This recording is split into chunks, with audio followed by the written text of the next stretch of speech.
Halo semuanya, selamat datang di Agira Cerita bareng aku Agam kali ini. Sebelum kita mulai, aku mau kasih peringatan dulu buat kalian. Cerita ini mengandung unsur-unsur kekerasan ya, ada luka fisik dan pengalaman traumatis.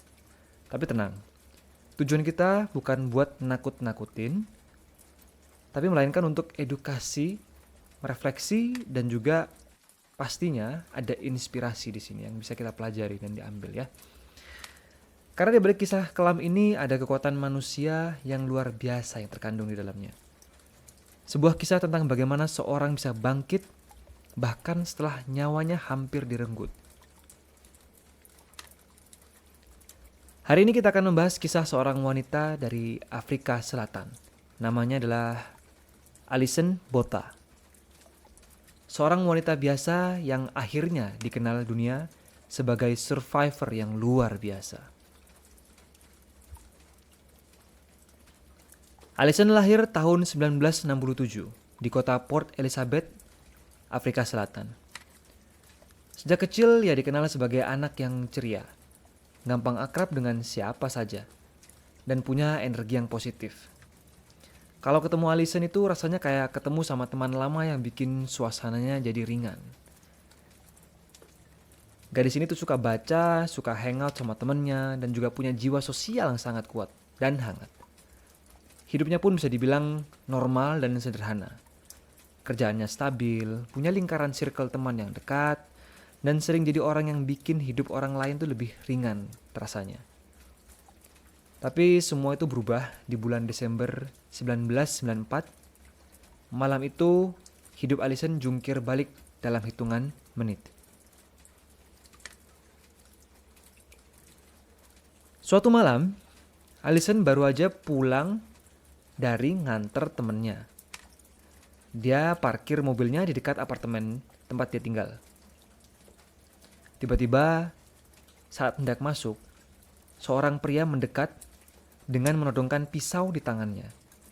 Pria itu mengancam Alison untuk ikut dengannya. Melihat itu, menyadari bahwa dia sedang dalam kondisi yang diancam oleh pria ini, Alison terpaksa menurut. Dia masuk ke mobilnya sendiri, lalu pria itu ikut masuk. Tak lama ternyata seorang pria lain juga ikut naik. Jadi total ada dua pria ya yang membawa Alison ini. Kedua pria ini membawa Alison keluar kota dan di perjalanan hal-hal yang mengerikan mulai terjadi. Alison disiksa dan dia juga diperkaos dan dianiaya tanpa ampun. Seakan semua itu belum cukup, mereka juga melakukan sesuatu hal yang hampir nggak bisa dipercaya. Setelah melakukan pemerkosaan, ya mereka puas, dua lelaki ini puas melakukan tindakan asusila terhadap Alison.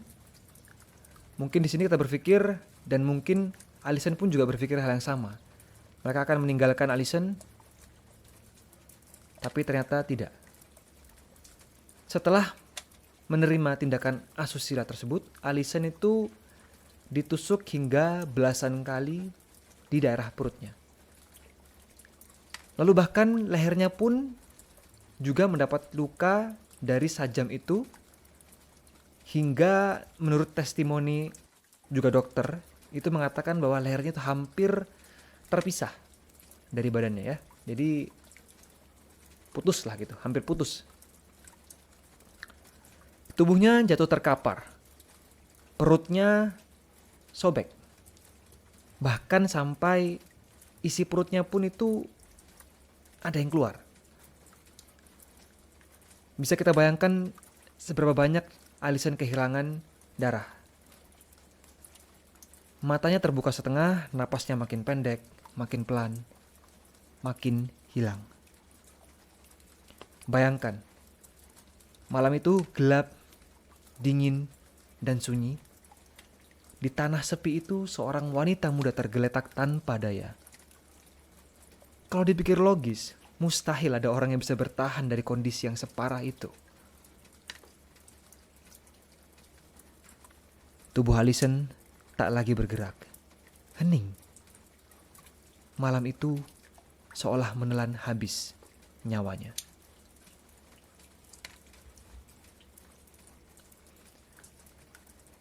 Sampai di sini ceritanya bikin merinding ya. Kalau kalian pengen terus ngikutin kelanjutan kisah ini, jangan lupa untuk like, subscribe, dan share video ini. Dengan begitu, channel Agira Cerita bisa terus berkembang, dan kita bisa bawain cerita-cerita menarik lainnya buat kalian. Stay tune. Kembali ke cerita Alison tadi. Apakah Alison tewas? Ternyata Alison masih hidup. Entah bagaimana, di sisa-sisa tenaganya dia sadar. Dia mengalami luka yang cukup parah di tubuhnya. Ada sebagian tulang di tubuhnya yang remuk. Bahkan ada keretakan di tempurung kepalanya. Ya. Tapi otak Alison berkata, aku gak bisa mati di sini. Aku harus pulang. Aku harus ditemukan. Dengan luka yang menganga, Alison bangkit. Bayangin aja ya, dia bahkan harus menahan isi dari perutnya menggunakan tangannya sambil merangkak. Setiap gerakan rangkakan itu sakitnya luar biasa. Tapi Alison gak berhenti. Dia berjalan, merangkak, terjatuh, bahkan bangun lagi. Hingga akhirnya dia tergeletak di tengah jalan, lalu ada seorang pengendara motor lewat yang melihat tubuhnya, lalu segera memanggil bantuan, memanggil ambulan.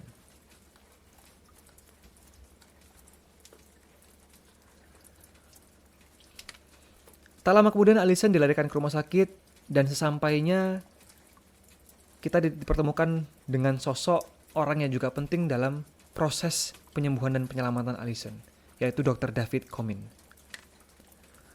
Waktu pertama kali melihat Alison, Dr. Comin itu hampir gak percaya. Seorang wanita dengan leher yang menurut testimoni Dr. Comin sendiri hampir terpisah ya. Perutnya itu terbuka sampai terlihat organnya itu dalamnya, serta kehilangan banyak darah, masih bisa bernafas. Dari sini timbul perasaan Dr. Comin bahwa dia gak mau nyerah. Dia berpikir, kalau dia sudah sejauh ini bertahan, maka dia harus berjuang bersamanya. Tim medis selalu bekerja keras semalaman. Operasi panjang yang dilakukan penuh dengan cerita, penuh dengan tetesan air keringat. Dan keajaiban itu terjadi. Alison dinyatakan berhasil melewati masa-masa kritis operasi. Bahkan bukan cuma selamat, Alison bahkan bisa mengingat detail kejadian yang menimpanya. Dia menyebut nama para penyerangnya serta memberikan informasi yang sangat penting untuk polisi. Nah, mungkin kalian penasaran, apa yang terjadi dengan dua pria biadab itu? Mereka ditangkap dan dibawa ke pengadilan, meskipun proses ini memerlukan waktu hampir 1 dekade, atau mungkin lebih. Dan akhirnya dijatuhi hukuman seumur hidup. Apakah hukuman itu cukup untuk menebus perbuatan mereka? Mungkin tidak. Tapi setidaknya Alison tahu mereka tidak akan bisa menyakiti orang lain lagi. Setelah melewati masa pemulihan yang panjang, Alison menolak untuk hanya menjadi seorang korban. Dia memilih untuk menjadi survivor. Dia lalu menuliskan buku berjudul I Have Life, yang artinya aku punya kehidupan. Dia juga menyempatkan dirinya untuk keliling dunia, menghadiri seminar sebagai pembicara, membagikan kisahnya, dan memberikan inspirasi bagi banyak orang. Bayangin ya, wanita yang tadinya hampir mati di jalanan sepi, sekarang itu berdiri di depan ribuan orang bahkan lebih, menceritakan bagaimana dia mampu bertahan dan melewati masa-masa kelamnya. Alison berhasil mengubah trauma menjadi kekuatan. Dan kekuatan itu jadi cahaya buat orang lain yang sedang berjuang dengan luka mereka sendiri. Cerita Alison mengajarkan kita banyak hal. Bahwa manusia punya daya tahan yang tidak terduga. Bahkan di titik paling gelap sekalipun, selalu ada alasan untuk terus melangkah.